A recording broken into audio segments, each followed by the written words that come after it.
Square গ্রুপের প্রতিষ্ঠান মিডিয়াকমের আয়োজনে ব্যাডমিন্টন টুর্নামেন্ট দারুণ জমেছে এবার। গ্রুপ পর্বের খেলা শেষে আসরে চলছে এখন নকআউট পর্ব। যে আয়োজন হচ্ছে এবার বিভিন্ন সংবাদ মাধ্যম ও কর্পোরেট প্রতিষ্ঠানে ৩৩টি দল নিয়ে। আসরের ফাইনাল হবে ১৮ জানুয়ারি। শাটলের সজোরে চলছে স্ম্যাশ, পয়েন্ট বেড়ে যাচ্ছে ২১-এ। শেষ হচ্ছে ম্যাচ, বিজিত দল সাধুবাদ জানাচ্ছে জয়ী দলকে। সম্প্রীতির মেলবন্ধনের মাধ্যমে এভাবেই চলছে মিডিয়াকম আয়োজিত ব্যাডমিন্টন টুর্নামেন্ট। প্রথমবারের মতো দেশের বিভিন্ন সংবাদ মাধ্যম ও কর্পোরেট প্রতিষ্ঠানের ৩৩টি দল নিয়ে ব্যাডমিন্টনের এই আয়োজন করেছে এবার মিডিয়াকম।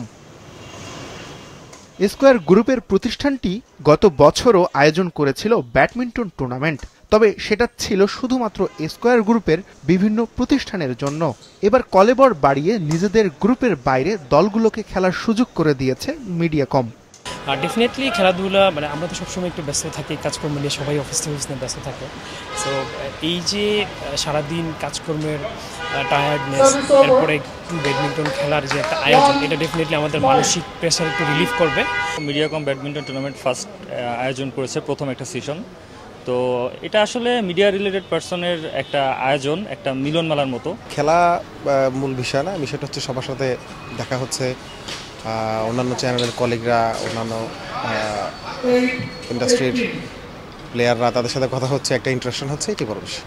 রাজধানীর গুলশানে মিডিয়াকমের নিজস্ব জায়গায় ব্যাডমিন্টন টুর্নামেন্টের ভেন্যু। দেশের স্বীকৃত আম্পায়ার তার সিদ্ধান্ত দিয়েছেন টুর্নামেন্টের সবগুলো ম্যাচে, তাই আসরের পেশাদারিত্ব নিয়েও সন্তুষ্ট অংশগ্রহণকারীরা।